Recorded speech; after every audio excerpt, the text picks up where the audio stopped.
when you talk about the topic of composure, I feel as though the waters of the discussion have become a bit muddied over time because people are so quick to throw out terms like choking or choker or call someone else clutch.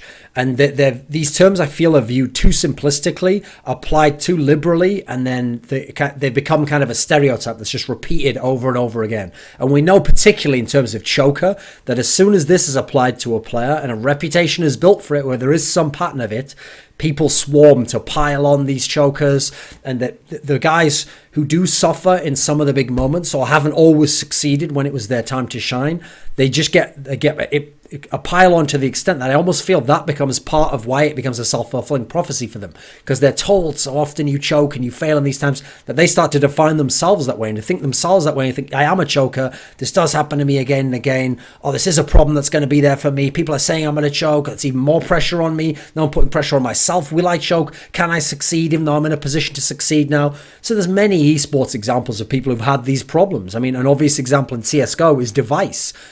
Called himself Devib recently.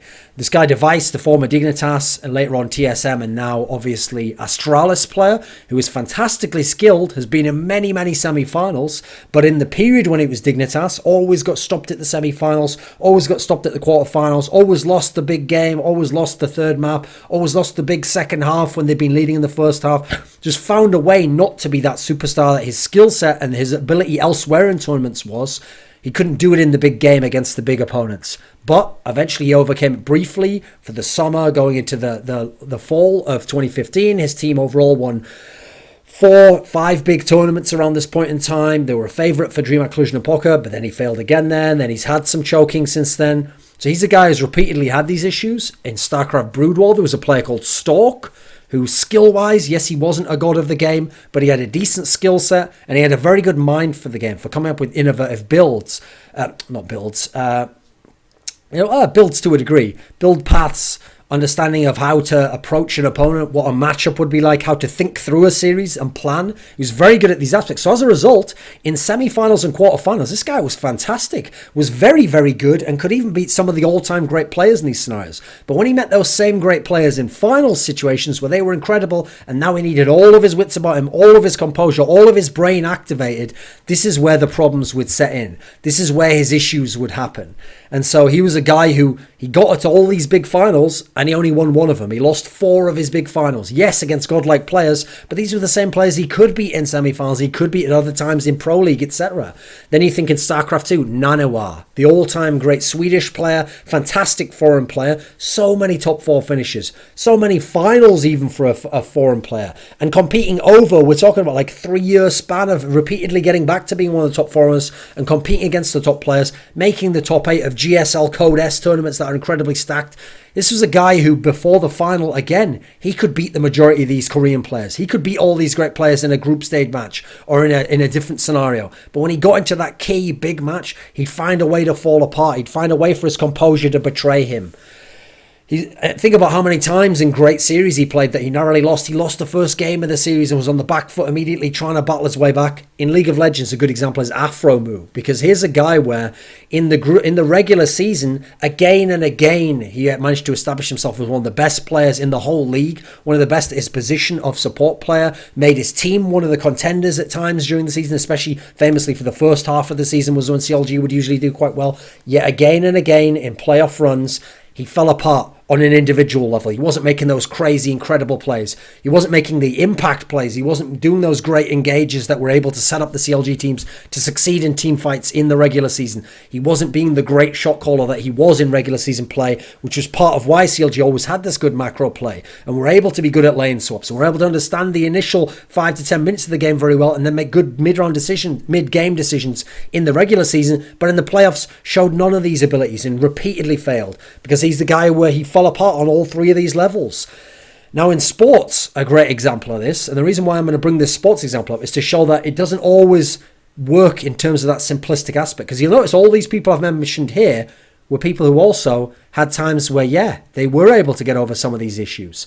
So you think back on someone like device. Yeah, he did get over it in the summer and the early fall. He did win 5 tournaments and beat out the greatest team of all time, Fnatic, in a number of these finals. You think about Stork, he was able to finally win one, admittedly against Fantasy, who himself had some of these problems, but he was able to finally get that championship. You think of Nanawa, he had his successes. He never really won as many of the big titles, admittedly, but he had times where he overcame these problems. You think in 2012, he was never finishing top 8 in any of the big tournaments, or beyond top 8 rather, he was never finishing top 4. Then in 2013, he managed to come back and have these top 4s and make these finals and be a real contender again.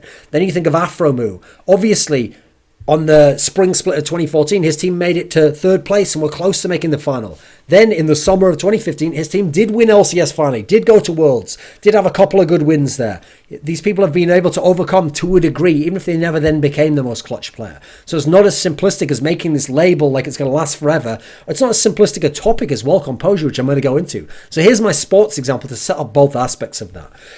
So the all-time great NFL player, quarterback Peyton Manning, formerly of the Indianapolis Colts, now the Denver Broncos, who just won the Super Bowl the other day, is a player who for much of his career has been labelled as a choker, being labelled as someone who in the playoffs falls apart in the big game, whether that be the Super Bowl or playoffs in general, because in general he was around like a 50% playoff record for his career. And he was someone who made it to 2 Super Bowls and fell apart there in the Super Bowls, even though he won 1. He was someone who did make it into a lot of matches against teams like the Patriots in playoff matches and lose the big game and have his issues.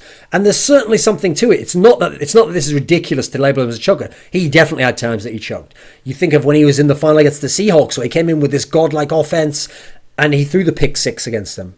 He struggled against the Saints when they played in 2009 in the final. But it's not as simplistic as him just being a choker, because you have to ask sometimes, why was he in those situations? The reason why he was in the playoffs pretty much every season is because his team would win double-digit games every single season, not always with fantastic rosters either. He's someone where the championship theory of how you play in the NFL is it's not just about having godlike offense, because that can betray you in the final, in the pressure game. It's about having fantastic defense. Defense wins championships. That's what they always say, right? Yet for so many years, he carried mediocre or just good defenses with the Colts. And it was his offense, this sick offense, and this ability to be almost like the tactical coordinator, but while on the field yourself, that allowed his teams to get into the playoffs with so many good records in the regular season. And then to win games, and to win a Super Bowl, and to make it so far, and to make it so many AFC games, etc. This is a guy where it was so often predicated upon him on the offense to make the good reads and tweak it on the fly that would be able to get them wins where defense wasn't winning them. And so as a result, when they wins one on the way out now with a fantastic defense, not doing much himself, there's almost kind of a poetry to that finally he did have a defense that carried him in that scenario.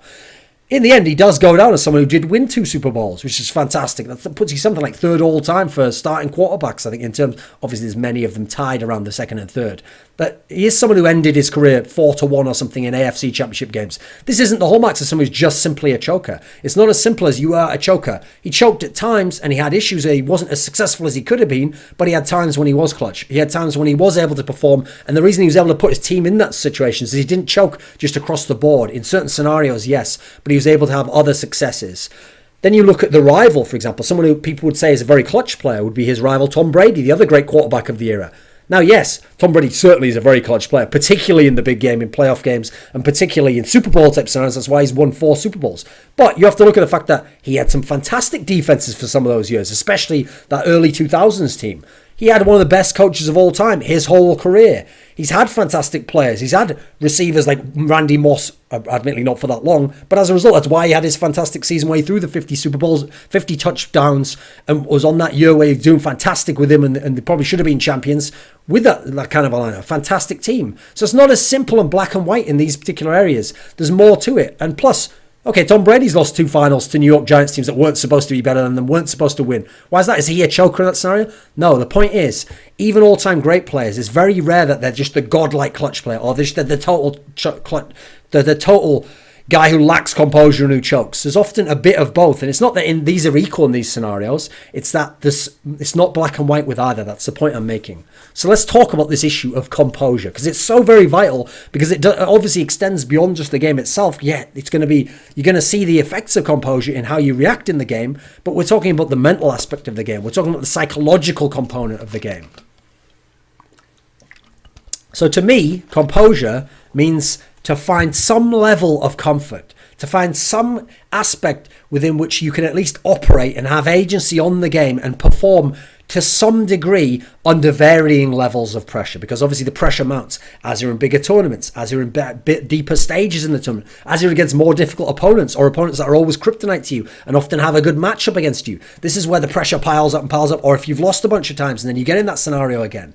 It's not necessarily, when we talk about composure, just succeeding outright and being incredible. That tends to define the most clutch players, that they always somehow do it and they always come with their best play. I mean, you think of some players, they were fantastic under the most pressure. That's what makes them amazing.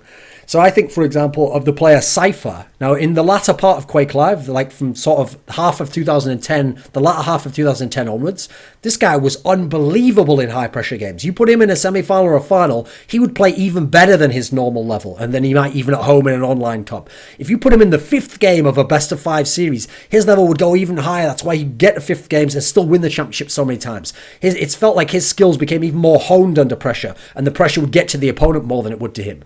You think in StarCraft 2 of someone like Stefano. Now, a great example of this, aside from all the championships the guy won, was the match where it was the Foreigners versus the Koreans, and it was at IPL 5.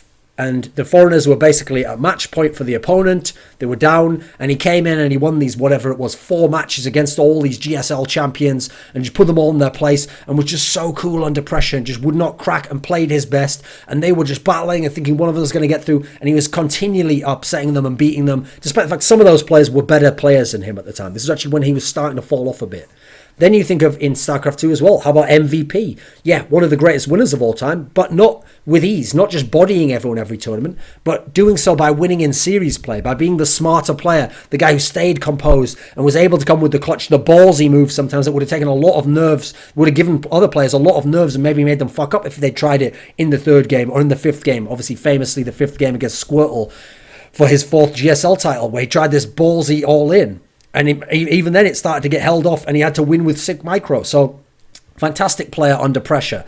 We think of Get Right in early CSGO. There's a reason why we always bring up, those of you who watched early CSGO, this stat that Get Right used to have an above 50% win rate in 1v2s. Not 1v1s. In a disadvantageous situation, he was winning the majority of his scenarios there. This is what a fantastic player. This guy was under pressure in clutch situations, in finals and in semi-finals. One of the best finals players we've ever seen in the history of CSGO, even with all of his chokes or lacks of composure in the latter days when he's lost many finals with Nip. That first period was fantastic, so it's not as black and white.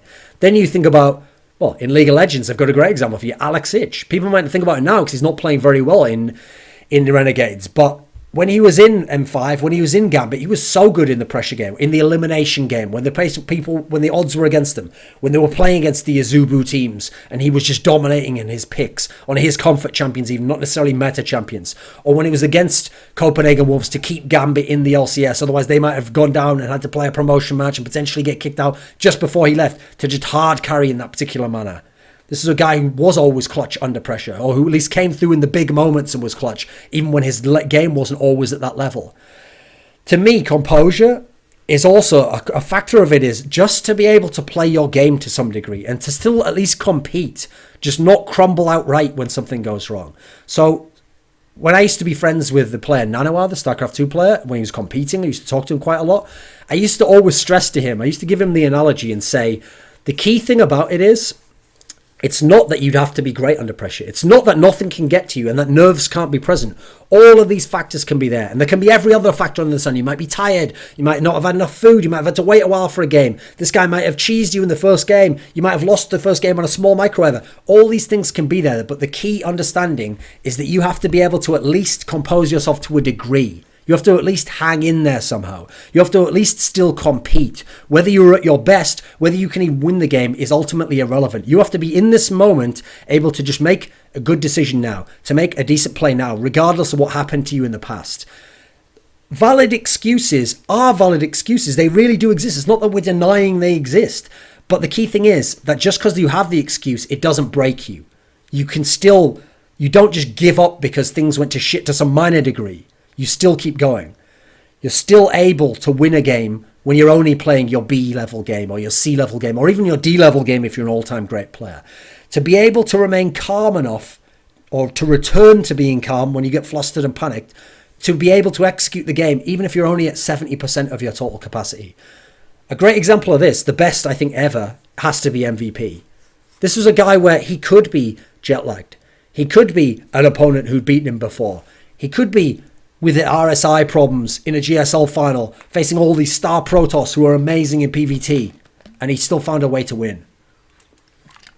This is a guy where when he was at 70% of his level, he just still buckled down. He didn't let it get to him, and he still do what he could, and if that meant he could win, then he was able to win, even though he wasn't at 100% of their level. Too many star athletes and star esports competitors really do have that mindset that yes, because they are fantastically skilled or very good thinkers or very good at planning, and when they're in practice or a less important game, they can execute all of that almost to 100%. Let's say they're at 90% most of the time. They think, right, well, if I'm at that level, the game counts and that's fair and everything. But when they're off their game and something throws them off to 80% or 70% or God forbid 60%, then they think, oh, this doesn't count. This is unfair. Like I wasn't at my 100%. I would have beaten that guy if I'd beaten him 90%. They don't realize it doesn't matter, mate. These all count. All these matches count. The excuse doesn't matter. The opponent might have an excuse, but as long as he executes and he wins, it doesn't fucking matter what the excuses are. And so these guys who aren't able to get on that level, they're the guys who only have success when everything goes well, when they're dominant, when their meta's in play, when everything's working for them, all their skill sets working. Some reason they woke up that day, all the lights were green, they had the right breakfast, they'd had enough sleep, they were feeling good, they were feeling confident against this opponent for some reason, then they can win the match. The difference is the all-time great players, the truly special players, even if they're not the most clutch players, but the ones who are able to compete and have composure are the guys where they don't need all that to be the case. They're going to make the best of what happens to them. So, there's a great quote that I got for this particular topic for you, and it's from a Castaneda book, which was these series of books where this guy wrote, semi-fictional, but some of it's based in reality. A guy wrote about learning and mentoring under this shaman. I think it was like of the Yaqui or something. I forget what the particular name of the tribe was, but like a South American shaman who taught him some of the magical aspects of their culture. And so there's this great quote here, and it says, "The only alternative left for mankind," he continued, "is discipline. Discipline is the only deterrent. But by discipline, I don't mean harsh routines. I don't mean waking up every morning at 5:30 and throwing cold water on yourself until you're blue. Sorcerers understand discipline as the capacity to face with serenity odds that are not included in our expectations. For them, discipline is an art, the art of facing infinity without flinching. Not because they are strong and tough, but because they are filled with awe. Sorcerers say that discipline makes the glowing coat of awareness unpalatable to the flyer." Now, you don't need to understand all that stuff about the flyers and the coat. That's like all this metaphysical stuff that's irrelevant.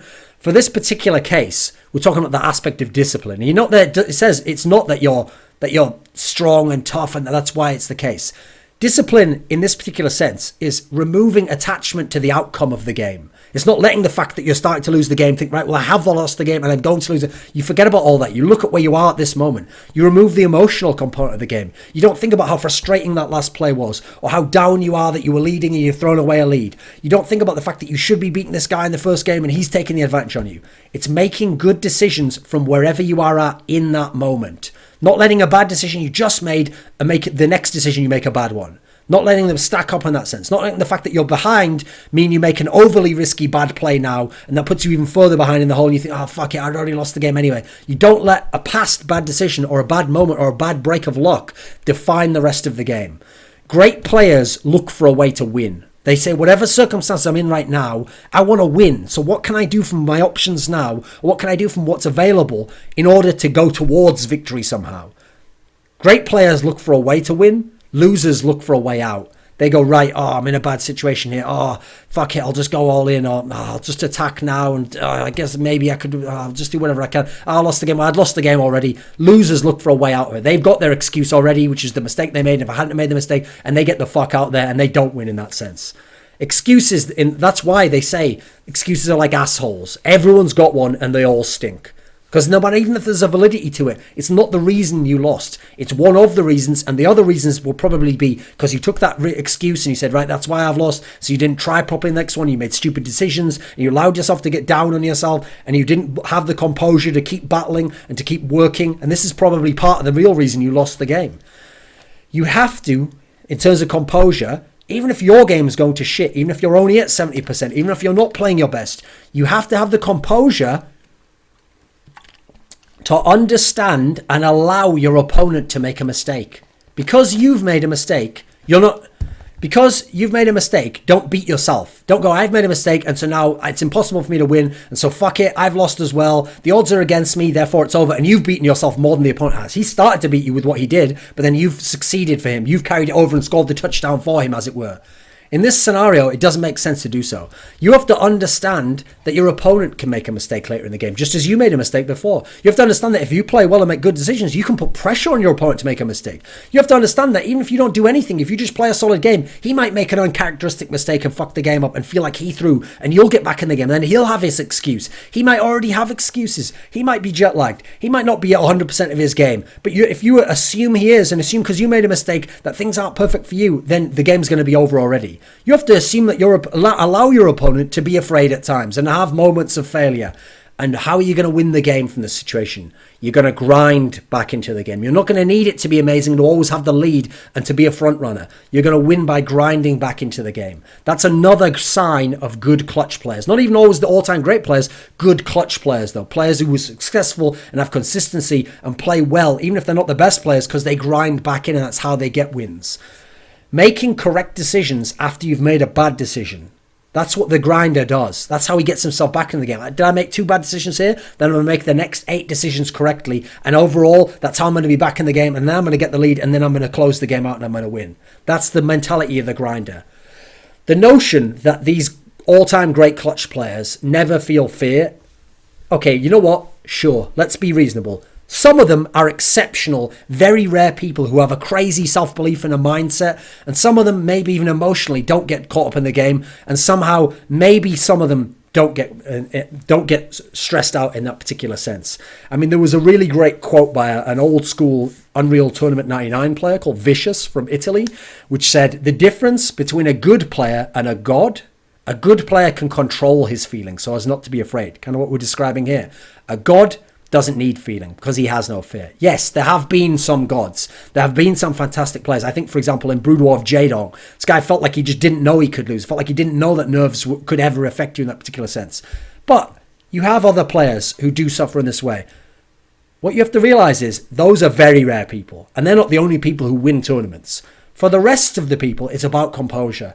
For the rest of us, it's about how do you hold yourself when you're under that pressure? How composed can you remain? Or more importantly, how composed can you return to being when you do panic, when you do get nervous? Part of the problem of why people make the bad decisions when they don't remain composed is that thing of the conscious mind and the subconscious. They say that if you imagine the conscious mind and the unconscious as an iceberg. Now, we know that the majority of the iceberg is underwater. So imagine the conscious mind is the part above the water. If you panic and you get afraid and you get in a bad situation and you're trying to just make a rapid fire decision without thinking, then you're going to be stuck in the situation where you're just the part of the iceberg above the water. You're only, let's say 20% of what you are as a person, what you could be, what you're capable of, what your ability is. If you are calm and you allow your whole being to be expressed in the moment and you don't get so frustrated and panic and lock it all off, you don't lock off the subconscious aspect, you have that other 80%, 90%, 70% of access that you can then succeed from. This is why, in a way, I would actually suggest to most of these people who have these composure issues to look into meditation, because a lot of what you're going to learn in meditation, the very simple techniques, the fundamentals of it, is what actually you're wanting to be able to do in the game in this particular sense. These are the things I would talk about to people like Nanoa, like Device, when they would have these issues. These are the sorts of things you have to do. So return to the center. Yes, you might get caught up in a moment. You might spiral off into some thoughts, but all you do is you don't judge that. You don't think, well, what I fucked up and I made these bad decisions and I did the wrong thing. You think, okay, it happened. Now I just return my mind again to the center place that I am, which is, in the case of the game, what is my next decision? What do I have to execute now? What can I do at this point in time to keep moving forwards? The game isn't over, so I'm going to keep playing. In terms of meditation aspects, that's return to your breath. Return to a single thought that you might be focused on. Allow things to float away. There's the analogy that I always give, because it's a great meditation analogy, which is how you should think of yourself in these games so you have composure, is you are a mountain. And all the weather that comes by, the rain clouds and the lightning and the gales, all this stuff normally might affect you. It might throw you off. Whatever the situation is, you would react accordingly. You're the mountain. And the cloud comes by you and you allow it to move past. You see, okay, there's the cloud. It's bad weather now. It's rainy. It's whatever. But you don't attach yourself to what that is. You don't react to that emotionally. You observe it. You allow it to happen. You accept it. And then you do what you can. You allow it to go past and you remain in the same place. This is the mentality that will allow people. This is a way to sort of externalize and actually be able to build a system that I think is what's going on subconsciously anyway in the great clutch players, in the players who naturally are very special in this sense. What we've done is taken what for them is automatic, for them is natural, and we've found a system of techniques of how to accomplish the same odds. Maybe not to the same degree, but to some degree, and that's the point. So when we talk before about these chokers, then we have to ask, how do you succeed if you're a choker? Well, first of all, it's not about succeeding relative to someone else. It's about succeeding more than you have been in the past as a choker. So one of the first ways you can do it is you can build more career accomplishments. So you can look at the fact that you're making all these semi-finals. Okay, you've got all these semi-finals. Once you add a few championships, you're going to be ahead of some people who might have more championships, but worse overall career accomplishments. So you build up the career like someone like Peyton Manning did in that particular sense, like Device did, like Stork did. You have persistence. You don't just give up because you failed those few times and let it break you completely. You keep battling back and you keep finding a way to overcome ever so slightly each time. So you have more success on the back end of your career, like some of these great players, Andre Agassi did, who might have had the choking earlier in their careers. You overachieve compared to some of your opponents. You say, right, they're able to succeed almost every time. Well, then I'm going to have to work even harder. So I have even more times I make a semi-final. So if I choke once or twice, I make it over there overall more times, and I'm going to overachieve in that sense. And as a player, I will be a greater player in the context of history. And I'll accomplish more than I would have if I'd allowed this to just happen, if I'd allowed excuses to run rampant over me. For me, an excuse is something you succeed in spite of. So that when you succeed and someone asks you about that tournament, you're saying, you know what, actually, I had a broken foot for that tournament. And you know what, I had actually someone, I'd been ill a few weeks earlier and I had jet lag, and you know, I found a way to battle through it. I found a way to remain composed and I didn't give up, and then I succeeded. And that's what makes it a great story. Excuses are something you succeed in spite of, not fail because of. The guy who fails and he says it's because of that excuse, that guy's a loser, and he's telling you right now why he won't succeed in the future. Because when he's in that situation again, he'll find another excuse. He'll find another way out of the game rather than find a way to win the game. Now, if you want to play fantasy esports, there's no excuse to ignore Alpha Draft. If you want to be left clutching a wad of hundreds, then compose yourself, head over there and play some of their contests. There's no pressure. You can play for free, if you're a pussy. Or discipline yourself, deal with the grind of battling for that sick Skrilla.